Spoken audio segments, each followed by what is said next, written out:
first I will be discussing how I was introduced to the concept of necromancy in video games. Now, just a preface, I'm not necessarily saying any of these games are inherently evil or anything about them is evil, but if a video game does inspire you to become a necromancer in real life, you gotta say there can be some connection. Now, that didn't happen with me. I've never practiced any magic in my life ever.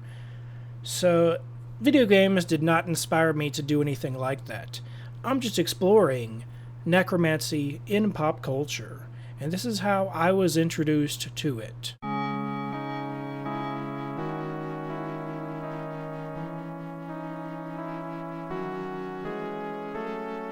UL+IMA 7, Part 2, SERPEN Isle in 1993. There's a character that is called a necromage. His name is Mortegro, and loosely he talks about the magic of the dead. Later in this game, you can Frankenstein a monster back together, and he becomes one of your party members, but this character is really the only necromancer in the game. And PAGAN, 1994, UL+IMA 8, there's an extreme scene where you become an apprentice necromancer. Okay, the higher ranking necromancer is on the altar, and the assistant necromancer is pulling out a dagger, performing Ex Ort Corp, a necromancy ritual, which involves him stabbing his master and killing her. Now, she went willingly. She wanted to die because in the tradition of necromancy, even in the book Necromantic Sorcery, it talks about this. It talks about the willingly killing of your master. In Diablo 2, very famous in the year 2000, came out with the Necromancer class. So here I am making a character for illustrative purposes. Very famous. You've probably seen this Diablo 2 character class before. You can raise skeletons and use them as your minions.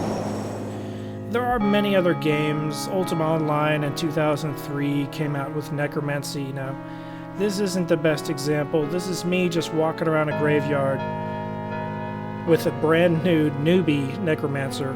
I don't even cast any spells, but it's just an illustration of how many games have featured necromancy. Perhaps not even close to reality, but some of them do come somewhat close. This is only 4 examples. There are many games that include necromancy. Is this good? Is it bad? Let's explore. Many today are being taught that necromancy is cool. In fact, I never see the other side of the coin. I've read a few books on the actual subject of necromancy. You be the judge whether or not you think it's cool or not. I personally do not think it's cool, but I'm still going to explore and not be afraid of exploring the subject.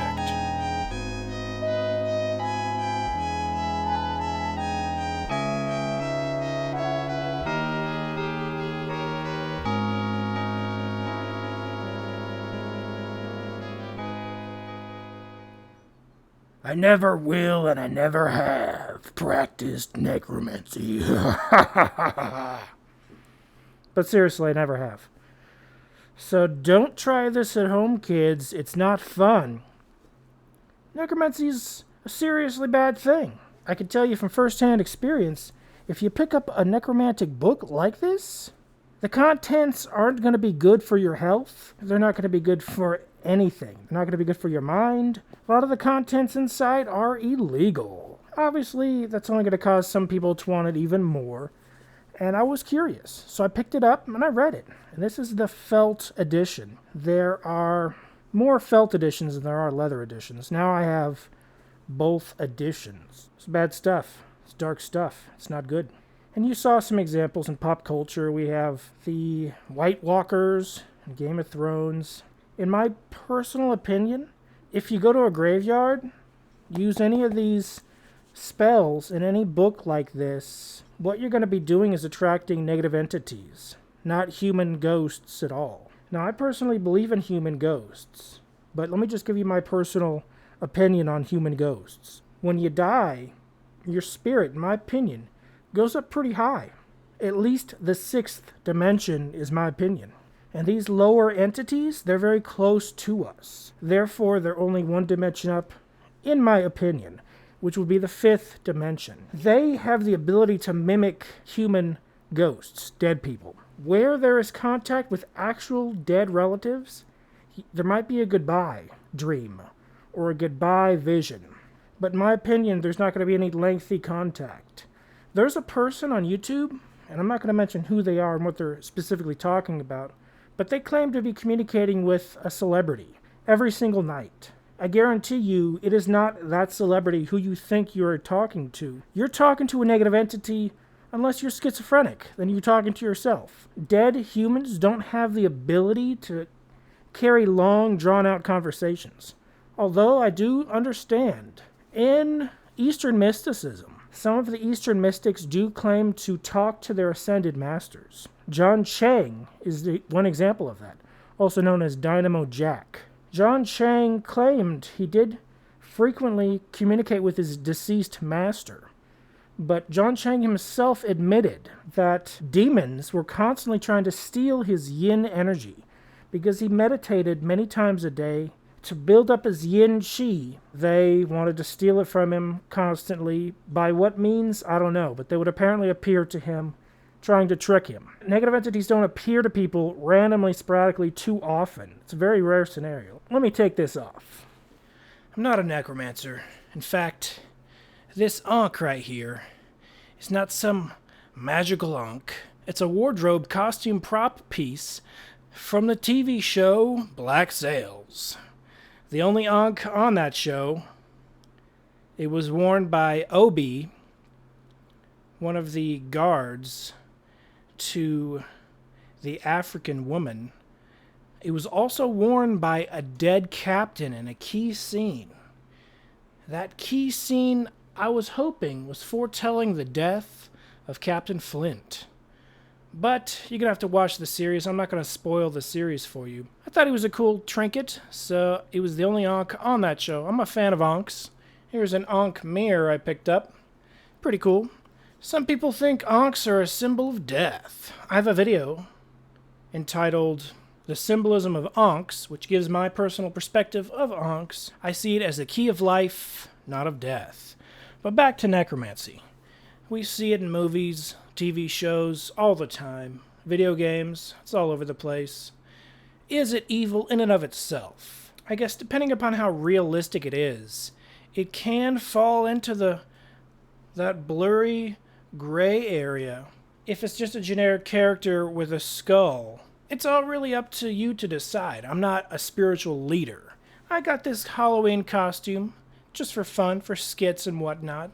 In no way, shape, or form have I ever practiced any necromancy, let alone any magical spells. Although I like Harry Potter, and so I might have a Harry Potter memorabilia from the Wizarding World of Harry Potter, Universal Studios. Some would say that's pure evil to even indulge in that. I personally think it's not evil. So, necromancy, is it good or bad? If you've picked up this book and read it, you can even think it's trolling, but it's the darkest kind of trolling, if it is trolling, because what you're doing is condoning people to going into graveyards and digging up body parts, saying some mumbo jumbo, whether it's real or not. You're still condoning that antisocial behavior. Oh, I promised I would talk about the Order of the 13th Judgment. So the Order of the 13th Judgment. It was actually an interesting part in this book. Dante Abiel apparently received 2 death threats upon publishing this book. Who knows where they came from? Who knows if they were even real? Felt copy is pretty nice, but it's going to attract lint But as far as the Order of the 13th Judgment, so Dante goes to a coffee shop after he fails his first necromantic attempt to contact his dad, who recently died. Dante said he just, gets a cup of coffee, and some gentleman asks him some extremely out of the blue, "Oh, so you into necromancy?" or something crazy like that. It actually reminded me a lot of that Roger Morneau story of the jazz band leader saying, "Oh, how long you guys been into sorcery?" Really out of place. Why would some random guy say, "Oh, how long you've been into necromancy, or have ever done necromancy?" In Roger Morneau's case, why would he be approached by a band leader who said, "Oh, how long you guys been doing sorcery?" The two stories could be fake, but if the two stories are real, I can explain why. Because a demonic entity is following these people around, knows what they're doing, knows what they want to do, knows how to tempt them, how to weasel their way into making their lives more corrupted. The demonic entity basically whispered in the ear of the jazz band musician, "We want these guys to join our devil worship cult." And likewise, a demonic entity would be whispering into the guy at the coffee shop, "Hey, we have a new recruit. This kid, he just practiced a necromantic spell. Let's reel him on in to the cult of the Order of the 13th Judgment." The order was very small. I think there was 13 members, something like that. I did read the whole book, but I don't have a perfect memory.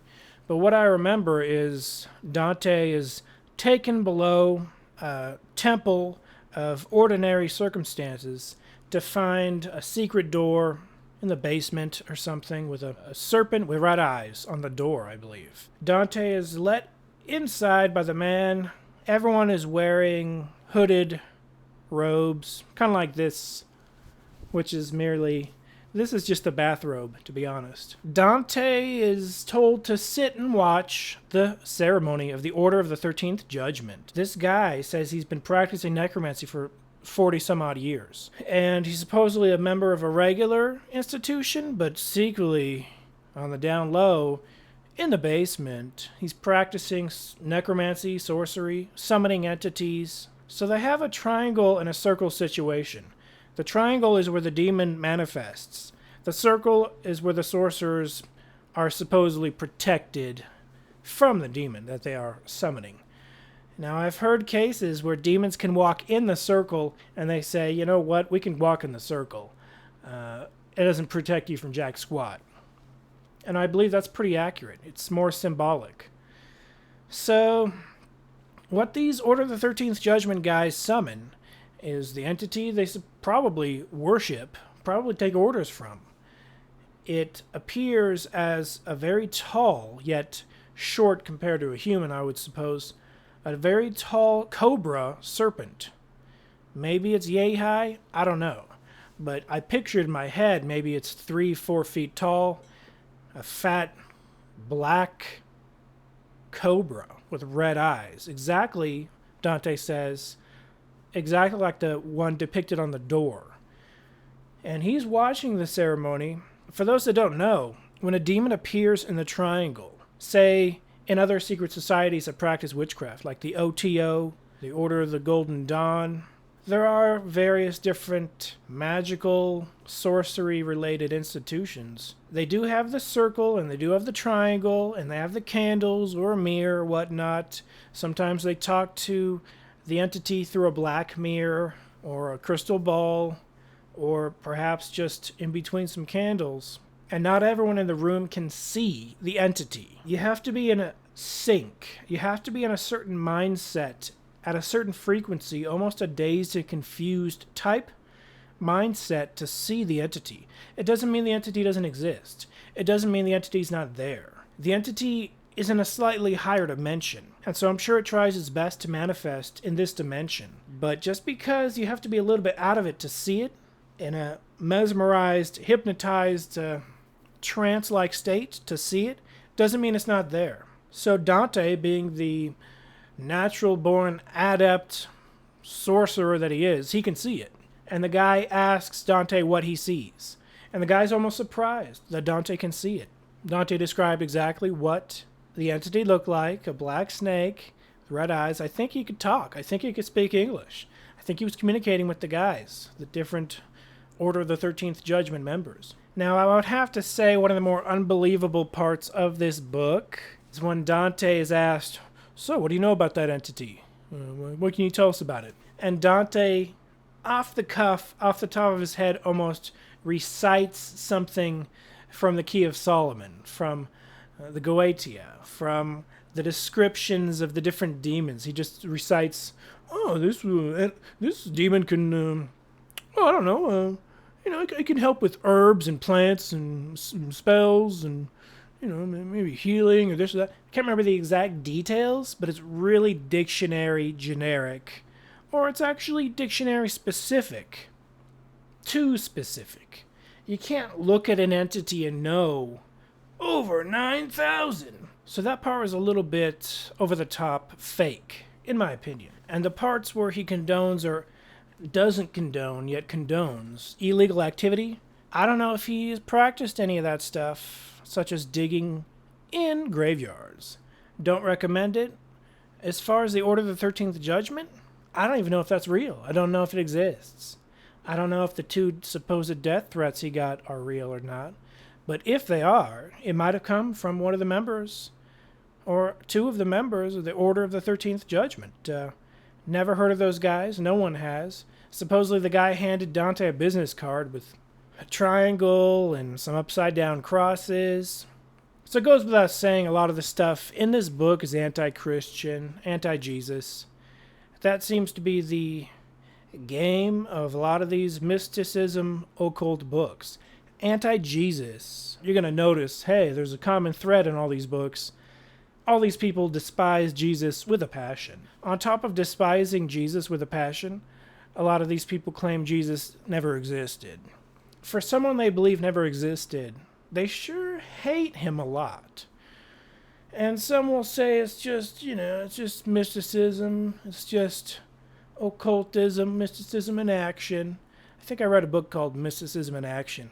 Within the first 10 pages, it really said, Jesus ain't real, never existed. There's a Roman anti-Christian historian named Josephus, who I believe was a Pharisee, who became a Roman, probably for political reasons, because the Romans back then were pretty safe. If you're going with the Romans during the Roman Empire, during the height of it, you're pretty safe, because they were pretty tough guys. But Josephus described the color of Jesus' hair and his height, historically as a real person that actually existed. And he said, and I remember this so clearly because I have auburn hair, Josephus said Jesus' hair was auburn. And, tiny little interesting detail. But this book, I'm not going to rate these books that I review. I'm not going to rate them. I'm not going to give it a 1 to 10 or 1 to 5 type thing. If you're interested in some really out there dark antisocial necromancy stories and spells, you might be interested. Typos. There are a lot of typos in this book. Like I said, more typos than I've ever read in any book in my life. I stopped counting at about 50 typos. I would estimate maybe 100, maybe 150 typos in this book easily. But I myself am guilty of Freudian slips. Even the first video in this series, I made a huge one. I said antiseptic. What I meant to say was anesthesia. So Freudian slips happen all the time. But this book was not spell checked. There was no spell check process. Perhaps Dante was under the influence of DMT when he wrote it. I don't know. All I can tell you is he does mention DMT in this book. He calls the entities he sees during DMT trips DMT elves. And he doesn't delve into that. It's very brief. But DMT elves, probably the same entities many have seen under the influence of DMT. He doesn't go into that like I said, but I do believe drugs can influence the accessing of other dimensions. And I do believe these entities, demonic entities, reside as actual conscious, independent from humans, entities in probably the 5th dimension would be my guess. Now, some people might say, oh, you mean you don't even know? First of all, no one knows. No one on planet Earth who's a human knows the exact dimensions these entities live in. On top of that, the 5th dimension is merely a classification created by quantum physicists. We don't even know if the 5th dimension exists, although scientists are constantly trying to prove whether it does. I know I've gone off on many tangents, but I don't think necromancy's cool. I'm probably going to keep this in my book collection. This is a used copy, and I want to get to my own rule, and I got a used felt edition. Hopefully I didn't bring back any negative entities when I got this. If I did, I'll keep you updated. But this is the final episode of my review of Dante Abiel's Necromantic Sorcery, The Forbidden Rites of Death Magic. My early introduction into necromancy via video games didn't play a part in me getting this, or did it? Some might say it did. Perhaps it did. But I have zero desire to practice any of the spells in here. I classify myself, and have for many years, as an anti-occultist who doesn't practice any of it. But that is my review of this book. I thank you for watching. I'm going to continue to read more totally obscure occult, esoteric, antiquarian books, rare books. Hopefully one day I can find one of the rarest books ever made that no one's ever read anytime soon and do a review on it. That is my goal for this series. I thank you for watching. This has been John Razimus with the Occult Esoteric Antiquarian Book Review. Be seeing you.